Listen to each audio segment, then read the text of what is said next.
बर्तमान देखंतु सुभद्रा योजना को नहीं आउ गोटे बहुत बड़ अपडेट सामना को आछि।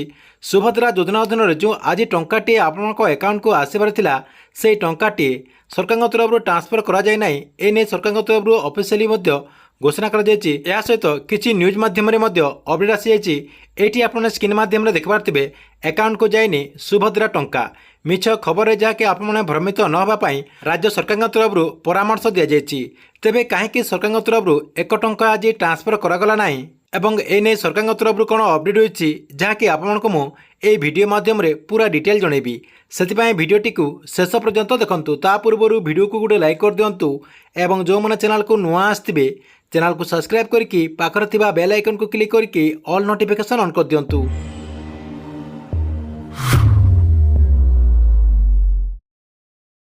आपण मैंने समस्ते जानी जे सुभद्रा योजनार योग्य महिला मानक अकाउंट को आज जहाँकि टेस्टिंग टंकाटे लेखा तांको अकाउंट को आसबार थिला किंतु एजाए सरकार तरफ से टेस्टिंग टंका पठा जाए ना बोली जहाँकि सरकार तरफ ऑफिशियली घोषणा करा जायछि।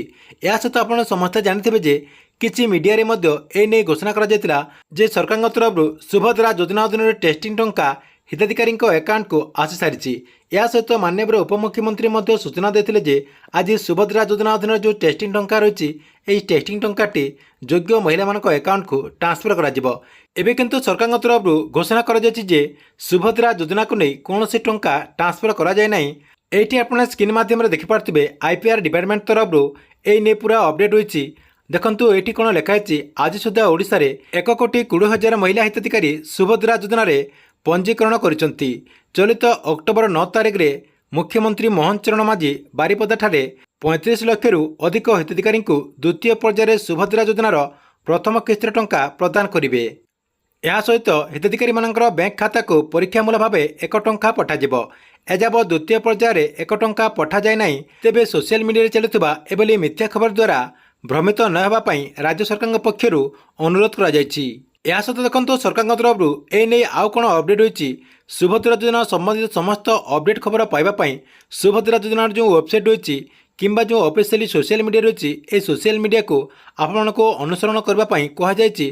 ता सहित सुभद्रा योजनार जो टोल फ्री नंबर रही 14678 को आप कॉल करके संपूर्ण तथ्य जानीपारे। ठीक अच्छे एथिला आपण सुभद्रा योजना को नहीं बहुत बड़ गोटे अपडेट। आपण वीडियो केमती लगिला कमेंट बॉक्स रे नीचे गोटे कमेंट करंतु एवं गवर्नमेंट जेकोसी नुआ योजनार अपडेट आप सर्वप्रथम देखा चाहूँगे आपण ए चैनल टी को रेगुलर देखुतांतु।